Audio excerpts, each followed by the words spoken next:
Well, we've all read this. After careful consideration, we regret to inform you. Those are 8 words that most graduating high school students dread reading as they wait anxiously for responses to their college applications. And while parents want the very best for their kids, knowing what to say about rejection letters is a teachable moment for both students and adults. Joining us with 5 tips to keep everyone open and positive is Dr. Cynthia Cologne. She is a former college admissions officer and author of Tips, Tales, and Truths for Teens. Good morning. Good morning. Good to see you again. Thank you.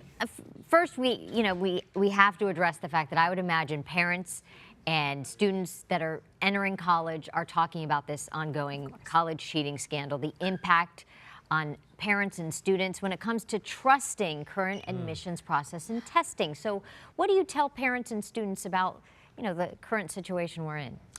As if this process was already daunting and overwhelming enough, right? It was unfortunate that all of this came out because it does really cause us to question, who can we trust? Can we trust this process? And for parents, it feels like, if this is happening with some of the most well-resourced families, what are the chances for my kid? Yeah. How do I appropriately help my child? Yeah. So I have some answers for that, and I know we'll talk about my webinar a little bit later. So yeah. Let's talk about your first tip. Prepare for the no. What does that mean? Prepare for the no and celebrate the no, really, because when students tell me that they've been rejected from, X, and it's usually their dream school or some reach school, I say congratulations, because what it means, this process asks our teens to be vulnerable, to take risks, and to really put themselves out there. And so what it means to me is when they get the no, that means they chased their dream. They had the courage enough to chase their dream. You can't know if you're going to get in if you don't apply. So I say celebrate the no. I'm sure it's probably hard to tell your teen, but looking back, sometimes the no is the best thing that happened to you in life. Some of the no's that you were given. Right. Some of the no's are the best thing, right? Yeah. Sometimes you felt like is a shot, right, through the heart, and really you dodged a bullet and you have another path. Right. So another tip that you give is treat every admit as if it's the only one coming. Right. So I had a student who shot for the moon and landed on a star. So she didn't get into her Ivy League dreams, but she got into NYU, which great school, which is a great school. She had interesting opportunities, and really what ended up happening was she became sort of the big fish in that pond. She got a great internship with CAA. She's now on the staff writing, as a staff writer on one of the TV shows. So your no can be a great thing, but your yeses, treat them all as if it's the only one, and give them take great comfort, and they love you. Yeah. They're inspired by you. They they can't wait to have you. Yeah, and don't get caught up in the statistics because that's what a lot of people do. If students have a list of colleges in their heads, how can they adjust their hearts to accept these different schools? Well, in the beginning of the process, you make a list of colleges that you're applying to with your head, right? And so really, this is my favorite time of year. If you're a senior, this is the time that everybody's rolling out the red carpet for you. They're treating you like kings and queens. So go and visit those schools that said yes. Put those letters of yes on your wall because they can't wait to welcome you.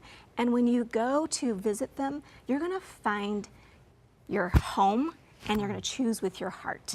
And that's really, if you can do that, if we can get our kids to do that, then we've done them a great service, because you want your 4 years to be the best years of your life. Yeah. So what should parents say and do when it comes to rejection, and turn it into something that's really a life lesson for a young adult?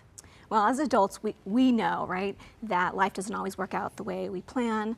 It doesn't always seem fair. This process really causes us to use that word fair a lot. It just doesn't feel fair. So you say, again, you say, I'm proud of you. Congratulations. Again, congratulating them on all of their yeses and proud of them for all of their no's. But you say, you know what, I know this is tough. So as parents, don't go into what happened when you were young, but just let them have their moment of feeling badly about it. And I know this is tough. Let me know when you want me to listen. Or, you know what, this is tough, but tomorrow we're going to go have ice cream and we're going to make a plan. Let's make a plan for where we're going to visit, if you're going to pursue wait lists, what you're going to do. But the lesson is really, it doesn't always work out, it doesn't always feel fair, but doesn't mean that you can't later chase more dreams.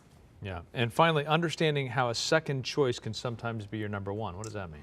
So there are many students. One, I gave you an example of it. Didn't get into Ivy League, but NYU.